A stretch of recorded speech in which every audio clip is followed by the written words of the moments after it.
Hello everyone. आज की इस वीडियो में हम अपना क्लास 9th का चैप्टर फर्स्ट स्टार्ट करेंगे, जो है हमारे पास मैटर इन आवर सराउंडिंग। इस चीज को हम स्टार्ट करेंगे। तो ये सीरीज में आपके लिए क्लास 9th के लिए लेके आए हैं और क्लास 10th के लिए हम अल्टरनेटिव डेज पे करेंगे। एक दिन क्लास 9th का करेंगे हम, एक दिन क्लास 10th का हम पढ़ना स्टार्ट करेंगे। तो सबसे पहला चैप्टर जो मैं क्लास 9th का फर्स्ट चैप्टर लेके चल रही हूँ, मैटर इन आवर सराउंडिंग। तो जैसा कि हमें पता है कि हमारे यूनिवर्स में सब कुछ चीजें जो है वो डिफरेंट शेप, साइजेस, टेक्सचर, हमारे सराउंडिंग में ये सब चीजें हैं। और हमने डिफरेंट डिफरेंट प्रॉपर्टीज भी पढ़ी हुई है, साइज, सॉलिबिलिटी, उनकी अपीयरेंस, ये सब जो है हम पढ़ने भी वाले हैं। और इस चैप्टर में हम सिर्फ मैटर के फिजिकल प्रॉपर्टीज के बारे में पढ़ेंगे। तो फर्स्टली, जितना भी चीज, everything in the universe can be organised around two concept. दो कंसेप्ट पे हमारा चलेगा। First one is matter, second one is energy. So matter होता क्या है?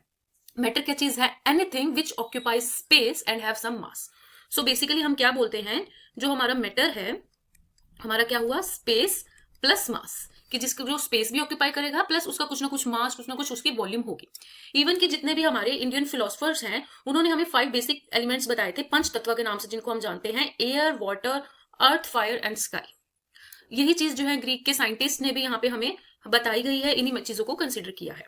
सो मैटर क्या हुआ? Anything that has both mass and has volume. अब जो हमारे जितने भी हमारे प्लैनेट्स हैं, स्टार्स, एनिमल्स, इवन जो हमारे स्मॉल वाटर के ड्रॉपलेट भी है, वो भी हमारी क्या है? मैटर है, क्योंकि वो कुछ ना कुछ उसका मास है, कुछ ना कुछ वो स्पेस, वॉल्यूम को ऑक्यूपाई कर रहे हैं। सो मैटर क्या हुआ हमारे पास? एनीथिंग विच ऑक्यूपाई स्पेस और have volume and mass is called matter. Example क्या हुआ? Air, water, planet. बट जो हमारी फीलिंग्स है, like Joy, love, thought, cold, ये हमारे मैटर कंसिडर नहीं होंगे। देन हम मैटर के बारे में पढ़ेंगे, उसकी फिजिकल नेचर के बारे में। मैटर हमारे दो टाइप से हम उसको क्लासिफाई कर सकते हैं। First one is continuous, second one is particular nature. So particular nature को हम डिस्कस करना स्टार्ट करते हैं। पर्टिकुलर नेचर क्या है हमारा? कि हमारे पास जो पार्टिकल्स हैं, जो हमारा मैटर है, वो छोटे छोटे टीनी टीनी पार्टिकल से मिलकर बना है। तो यही चीज को हम पार्टिकुलर नेचर कहते हैं। इसको हम स्टडी करते हैं। हम यहाँ पे एक एक्टिविटी देखते हैं। जैसे कि हमारे पास हम शो करेंगे कि जो पार्टिकल है उसका नेचर क्या है? पार्टिकुलेट है, पार्टिकल से मिलकर बना हुआ है। ये एक्टिविटी ये शो करेगा कि सपोज हमने एक बीकर लिया, उस बीकर में 100 ml बीकर का है और 50 ml उसमें हमने पानी डाला। उसकी कैपेसिटी 100 ml की है बीकर की बेसिकली। देन हमने उसमें कुछ 1 और 2 सॉल्ट स्पून जो है वो सॉल्ट के डाले उसमें, और हमने उसको मिक्स किया। सबसे पहले हमें इस क्वेश्चन का आंसर देना है कि जो कॉमन सॉल्ट है वो इनिशियली उसके साथ क्या हुआ, जब हमने उसको स्टिर किया उसके साथ क्या हुआ, और वाटर के लेवल में इंक्रीमेंट हुई या डिक्रीमेंट हुई है, या कॉमन सॉल्ट कहाँ गायब हो गया। इन सब चीजों के बारे में हमें ऑब्जर्व करना है। तो जब हम इनिशियली देखेंगे, जो हमारा सॉल्ट है, सोडियम क्लोराइड, कॉमन सॉल्ट, जो हम घर के खाने में यूज करते हैं, वो बीकर में नीचे एक कॉन्टिन्यूस नेचर में बैठा हुआ है। मतलब कि वो वहां पे प्लेस्ड है, ऐसा लग रहा है कुछ कॉन्टिन्यूस नेचर की वो चीज है, हम उसको डिस्प्लेस नहीं कर सकते हैं initially. But when we stir, जब हमने उसको घुमाया किसी चम्मच से, तो हमने क्या देखा, क्या ऑब्जर्व किया, जो कॉमन सॉल्ट है वो हमारा डिसअपियर हो गया। ऐसा क्यों हुआ? क्योंकि जो हमारे वाटर के पार्टिकल्स हैं, उनके बीच में कुछ ना कुछ स्पेसेस हैं। बट और हमने जब उसमें कॉमन सॉल्ट को स्टिर किया, वो कॉमन सॉल्ट के मॉलिक्यूल है उस बीकर में जो पानी है उनके बीच में जाके एडजस्ट हो गए हैं। बट उनकी वाटर के लेवल में कोई भी इंक्रीमेंट या डिक्रीमेंट हमें देखने को नहीं मिलेगा, और कॉमन सॉल्ट जो है वो उनके पार्टिकल्स के बीच में जाके सेटल डाउन हो गया। इट मीन्स जो हमारे मेटल्स है उनका पार्टिकल नेचर है, छोटे छोटे टीनी पार्टिकल से मिलकर बना हुआ है। जैसे कि यहाँ लिखा भी हुआ है कि जो कॉमन सॉल्ट है वो कॉन्टिन्यूस फॉर्म में होगा, स्टार्टिंग में कॉन्टिन्यूस फॉर्म की तरह हमें अपीयर होगा यहाँ पे। देन कॉमन सॉल्ट डिसॉल्व हो जाएगा, ये डिसॉल्व हमारा डिसअपियर हो जाएगा, क्योंकि ये कॉन्टिन्यूस स्टेट में नहीं है, पार्टिकुलर स्टेट का है, no longer visible to our eyes. Then जो लेवल है वो हमारे बीकर का, वो क्या सजेस्ट करेगा, वो सॉल्ट हमारा जब पूरी डिसॉल्व ही हो गया है तो कोई भी चेंज नहीं होगा। ये इतना स्मॉल पार्टिकल्स का साइज होता है कि हम अपनी विजुअलाइजेशन, अपनी आइस ने एक डायरेक्ट से हम नहीं देख सकते हैं।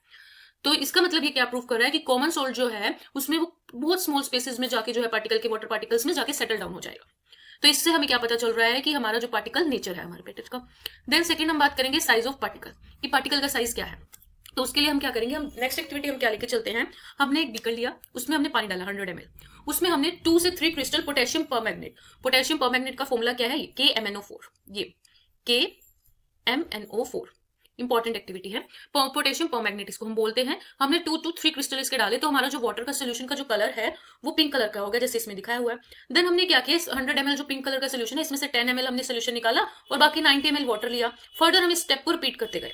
तो जब हम ये एक्टिविटी परफॉर्म कर रहे हैं, इसमें हमें क्या ऑब्जर्वेशन हमें मिली है, तो हमने क्या ऑब्जर्व किया है कि जो एक्सपेरिमेंट है पोटेशियम परमैंगनेट के, जो हमने क्रिस्टल लिया है वो बहुत ही ज्यादा स्मॉल है, और हमने अगर उनको पानी में हम डाल रहे हैं, वाटर में डाल रहे हैं, फिर भी वो पिंक कलर का सोल्यूशन हमें मिल रहा है। इट मीन्स कि जो पोटेशियम परमैग्नेट है, और फर्दर हम उसको जब डिवाइड कर रहे हैं 90 ml वाटर, 10 ml हमने सोल्यूशन लिया, फिर भी वो सोल्यूशन एंड तक भी लाइट पिंक कलर का है। इट मीन्स जो हमारे पार्टिकल्स हैं वो उनका जो साइज है इतना छोटा है कि डिल्यूशन के बाद भी वो और लाइट लाइट कलर शो कर रहा है, बट वो फुल्ली डिसअपियर नहीं हो रहा है। इट मीन्स कि जो हमारे पार्टिकल्स हैं क्या है, बिल्कुल स्मॉल है, मैटर के बिल्कुल स्मॉल है, और हमारी इमेजिनेशन से बियॉन्ड है, वो बहुत ही ज्यादा छोटे हैं। इतने ज्यादा छोटे हैं कि इतनी डाइल्यूशन के बाद भी एंड में भी हमें जो है वहां पे पिंक कलर का सोल्यूशन मिल रहा है। इसी तरह के हम पोटेशियम परमैंगनेट की जगह हम डिटॉल का सोल्यूशन भी ले सकते हैं, कि जैसे डेली लाइफ में जो हमारी मदर्स है वो मोपिंग में यूज करती हैं डिटॉल, तो अगर वो एक ढक्कन भी उस डिटॉल का बकेट में डाल रहे हैं, और अगर वो आफ्टर डाइल्यूशन उस पानी को चेंज भी करते रहे, फिर भी उसमें से डिटॉल की स्मेल आती रहेगी, क्योंकि इसके जो डिटॉल के जो पार्टिकल्स हैं वो इतने छोटे हैं कि वो बेशक हम उसको डाइल्यूट कर रहे हैं, बट वो लाइटर टू लाइटर भी उसकी जो अरोमा है वो आता ही रहेगा। तो हम क्या कंक्लूड कर सकते हैं यहाँ के, कि जो मैटर है वो एक्सट्रीमली स्मॉल पार्टिकल्स हैं, हम अपनी आंखों से नहीं देख सकते हैं, हमें पावरफुल माइक्रोस्कोप की नीड होगी, क्योंकि ये बहुत ही स्मॉल है साइज में। देन हमारा जो नेक्स्ट टॉपिक है, हम पार्टिकल ऑफ मैटर के कैरेक्टरिस्टिक के बारे में पढ़ते हैं। तो फर्स्ट कैरेक्टरिस्टिक क्या है हमारी, जो पार्टिकल ऑफ मैटर है उनके बीच में स्पेस है। तो यहाँ पे हम क्या लिख के चलते हैं कि देखो, जब हमने शुगर सोल्यूशन, घर में हम लेमन भी बनाते हैं, शिकंजवी जिसे हम बोलते हैं, तो जब हम पानी में शुगर को और सॉल्ट को स्टिर करते हैं, मिक्स करते हैं, डिसॉल्व करते हैं, बट जो हमारा वॉल्यूम है लिक्विड का वो अनचेंज रहता है डिसोल्यूशन के बाद भी। ऐसा क्यों? क्योंकि जो वाटर के बीच में जो पार्टिकल है उनके बीच में कुछ ना कुछ स्पेस है, जो हमारा शुगर और सॉल्ट है वो उन स्पेसेस को फिल करता है, जिससे क्या होगा, वो स्पेस को तो फिल कर रहा है, बट उनकी वॉल्यूम में कोई भी चेंज हमें देखने को नहीं मिलता है। सिमिलरली जो पोटेशियम परमैंगनेट को हमने वाटर में डिसॉल्व किया, जो पार्टिकल है वो इवनली डिस्ट्रीब्यूट हो गए पानी में, जिस वजह से उसका जो कलर है यूनिफॉर्म ही रहा ना, जैसे यहाँ देखो, यहाँ पिंक कलर का दिस वन, तो पिंक कलर का यूनिफॉर्म रहा। इट मीन्स ये क्या इंडिकेट कर रहा है कि जो हमारे पार्टिकल्स हैं इनके बीच में पार्टिकल्स हैं, जो इनके बीच में स्पेस है, space between the particles of matter.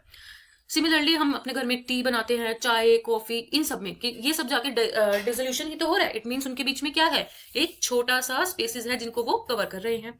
एक यहाँ पे बहुत इंपॉर्टेंट क्वेश्चन आपके एग्जाम्स में पूछा जाता है कि जो डाइवर है वो जब तराई कर रहा है, तैराक जिसे हम बोलते हैं स्विमिंग पूल में, तो वो वाटर को कट कर पा रहा है, ऐसा क्यों?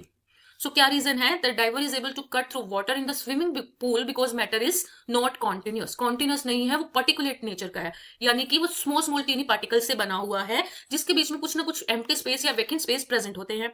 और फोर्स ऑफ अट्रैक्शन जो है वो मॉलिक्यूल्स की वाटर में लिक्विड स्टेट है, वो इतनी ज्यादा स्ट्रॉन्ग हमारी नहीं होती है। सो जो डाइवर है वो इजिली वाटर को कट कर सकता है और वाटर को डिस्प्लेस करके अपनी जगह वहां पे बना सकता है। तो क्या मेन रीजन हुआ कि वो मैटर है वो कॉन्टिन्यूस नहीं है पूल में, वाटर में, और पार्टिकल से बना हुआ है, उनके बीच में कुछ ना कुछ वैकेंट स्पेस है। सो नेक्स्ट हम चलते हैं आगे फर्दर। हमारे पास द नेक्स्ट प्रॉपर्टी हमारे पास आ जाती है, जो पार्टिकल है हमारे मैटर के वो कॉन्टिन्यूसली मूव करता है। सो जैसे कि हमने देखा कि सपोज कि हमने एक एसेंस स्टिक है या परफ्यूम है, हमने उसको एक कॉर्नर में स्प्रे किया, या हमने घर में कहीं अगरबत्ती लगाई है ना, एसेंस स्टिक बोलते हैं जिसे हम, तो वो कॉन्टिन्यूस मोशन में हमारा फ्लो होता है by the process of diffusion. Suppose हमने एक कॉर्नर में लगाया, बट हम कुछ टाइम बाद नोटिस करते हैं, या घर में जैसे मदर है हमारे, ये घर में पूजा करते हैं तो हम अगरबत्ती लगाते हैं, तो एक रूम में अगर हम उसको लगा रहे हैं, पर वो पूरे रूम में, पूरे घर में उसका अरोमा जो है वो फैल जाता है। वो किस वजह से होता है? क्योंकि जो हमारे पार्टिकल्स हैं वो कॉन्टिन्यूस मोशन में मूव करते हैं। साथ ही साथ by the process of diffusion जो पार्टिकल है वो एक कॉर्नर से दूसरी कॉर्नर में जाके शिफ्ट हो जाते हैं, एक कॉन्टिन्यूस मोशन करते हैं। तो इसका मतलब हमारा क्या हुआ, जो हमारे पार्टिकल्स हैं are moving constantly moving. Then इसमें यहाँ पे एक्टिविटी हमने ली है, एग्जाम्पल लिया है एसेंस स्टिक का सॉरी, ये हमारे पास एक फ्रेश एसेंस स्टिक है, हमने उसको एक स्टैंड में होल्ड कर दिया है। अब उस स्टैंड में हमने कॉर्नर के रूम में लगाया, कॉर्नर पे लगा दिया है रूम में, तो हमने क्या ऑब्जर्व किया कि जो अरोमा है एसेंस स्टिक का, या हमने परफ्यूम जो स्प्रे किया है, एक वॉलेटाइल सॉल्वेंट है जिसकी कुछ ना कुछ प्लेजेंट स्मेल है, तो वो डिफ्यूज करेंगे क्वाइट फास्ट, जो पीपल जो दूर बैठे हैं वो भी उसको स्मेल कर सकते हैं। अब हमारे परफ्यूम या एसेंस स्टिक की जो स्मेल है वो पूरे घर में क्यों फैलती है? क्योंकि जो पार्टिकल्स हैं हमारे परफ्यूम के, ये जो चीजें हैं हमारी स्टेशनरी नहीं है, they are in constant motion. So जो वो एयर जो है उनको ड्रिफ्ट करेगी, तो स्मॉल डिस्टेंस पे जो है वो थोड़ी जो है अरोमा है ज्यादा होगा, बट लार्ज डिस्टेंस पे हमें अरोमा ज्यादा आएगा। सो जो पार्टिकल है परफ्यूम की, उनके पास इतनी इनफ एनर्जी नहीं होती है कि वो ज्यादा दूर तक हमें आए, बट लिटिल बिट हमें थोड़ा थोड़ा स्मेल आएगा, अरोमा आएगा, बट पास से नहीं आएगा। तो हम यहाँ क्या कंक्लूड कर सकते हैं, जो पार्टिकल ऑफ मैटर है वो कॉन्टिन्यूस स्टेट ऑफ मोशन में रहते हैं, उनकी कुछ ना कुछ एनर्जी रहती है। और जैसे ही दूसरी बात, हम टेम्परेचर को इंक्रीज करेंगे, जो हमारे मैटर है वो ज्यादा फास्टली जो है वो मूव करना स्टार्ट कर देंगे। नेक्स्ट प्रॉपर्टी हमारे पास, जो हम नेक्स्ट एक्टिविटी परफॉर्म करेंगे, हम यहाँ पे ये देखेंगे जो काइनेटिक एनर्जी है हमारे पार्टिकल की, अगर हम टेम्परेचर को इंक्रीज करते हैं वो भी इंक्रीज हो जाती है। ऐसा क्यों होता है? यहाँ पे हम एक एक्टिविटी लेंगे कि हमने एक हॉट वाटर लिया, एक कोल्ड वाटर लिया, और उसमें हमने पोटेशियम परमैंगनेट के क्रिस्टल्स डाल दिए, दोनों ही सोल्यूशन में। एक हमने हॉट वाटर लिया है यहाँ, एक कोल्ड वाटर लिया है यहाँ, पोटेशियम परमैंगनेट के हमने सोल्यूशन क्रिस्टल्स डाल दिए। तो हमने क्या ऑब्जर्व किया, जो हॉट वाटर है उसका कलर डार्क पर्पल होगा और जो कोल्ड वाटर है उसका लाइट पर्पल होगा। ऐसा क्यों होगा?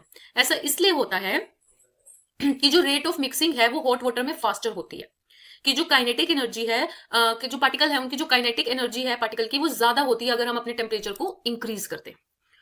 तो जितना ज्यादा हमारा टेम्परेचर होगा काइनेटिक एनर्जी उतनी ही ज्यादा होगी और मोर इजिली वो डिसोल्व हो सकता है। देन हम नेक्स्ट जो हम एक्टिविटी परफॉर्म करेंगे उसमें हम देखेंगे कि जो डिफ्यूजन रेट है वो कैसे डिफरेंट है डिफरेंट सब्सटेंस का। सपोज हमने एक बीकर लिया, बीकर के एंड में हमने एक वाटर फिल कर दिया उस बीकर में।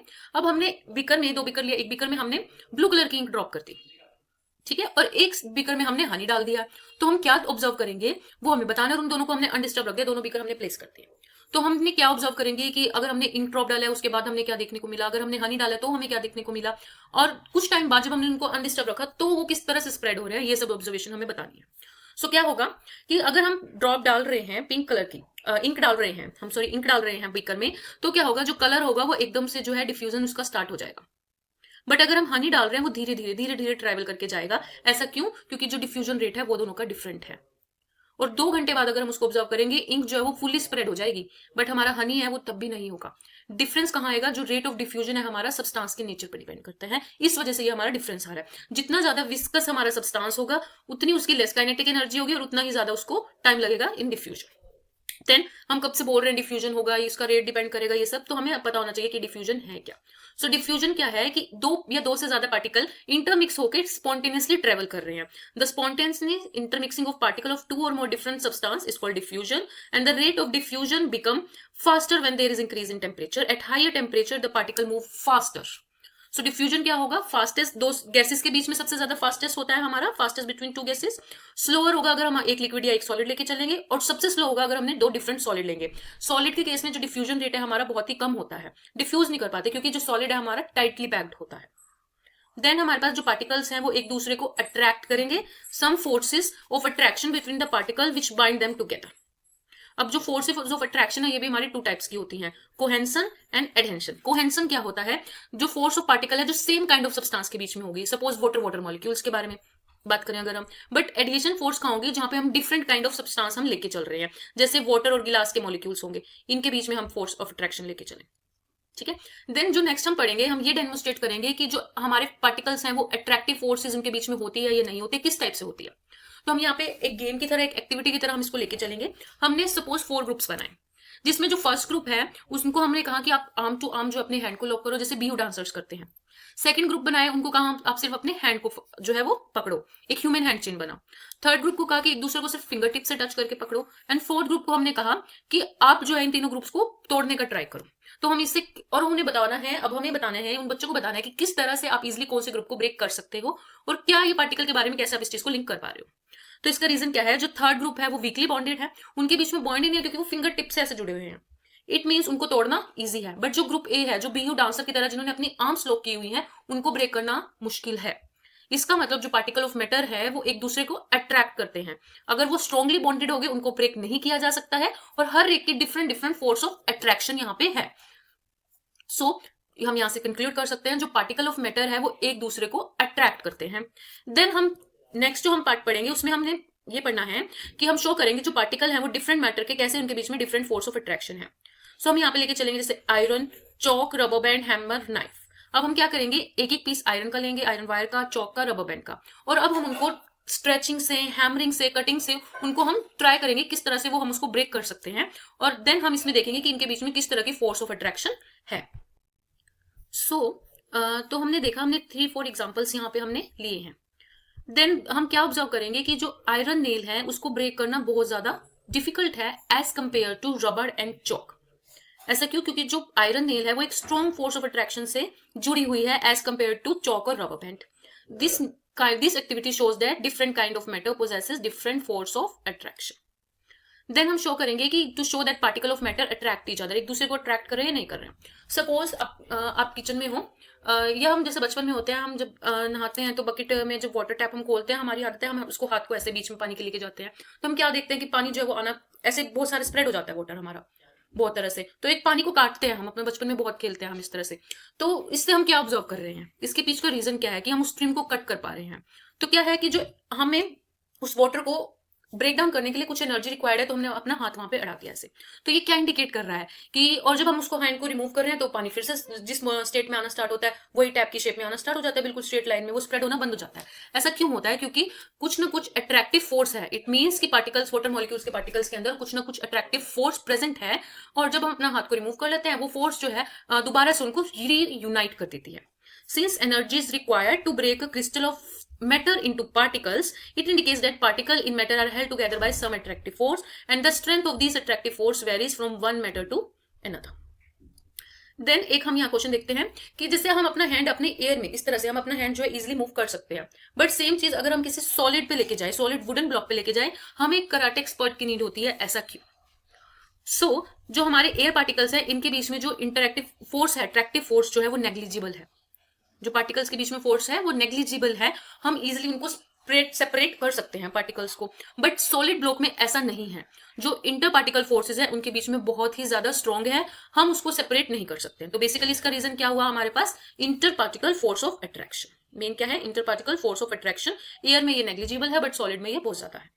अब यहाँ पे मैं आपके लिए कुछ क्वेश्चन छोड़ के जा रही हूँ। क्या है कि हमें क्लासिफाई करना है इसमें मैटर क्या है। आप यहाँ कमेंट बॉक्स में इनका आंसर कर सकते हो, फिर आपको बताना है कि इन ऑप्शंस में से कौन सा मैटर है, कौन सा नहीं है। एंड सेकंड क्वेश्चन में आपको कुछ रीजन देने हैं कि हम क्या ऑब्जर्व करते हैं कि जो अमोनिया की बोतल है, जब हम उसको ओपन करते हैं एक कॉर्नर में लेबोरेटरी में, बट आफ्टर सम टाइम उसकी स्मेल जो है लेबोरेटरी के हर कोने में फैल जाती है। सेकंड, अगर हमारे घर में गर्म गर्म खाना बनता है, उसकी खुशबू जो है, उसका जो अरोमा है वो हमारे, अगर हॉट फूड है तो जल्दी पहुंचता है, बट अगर कोल्ड फूड है तो जब हम उसके पास जाएंगे तो उस लिमिट रेंज तक ही आता है। सो आज की इस वीडियो में हमने क्या पढ़ा कि पार्टिकल्स ऑफ मैटर का नेचर क्या है, बहुत ही स्मॉल है, उनके बीच में स्पेस है, कॉन्टिन्यूसली मूविंग है और एक दूसरे को अट्रैक्ट करते हैं। So that's all for this video. इसी तरह की और वीडियोस को देखने के लिए साथ बने रहे। Thank you everyone, that's all for today.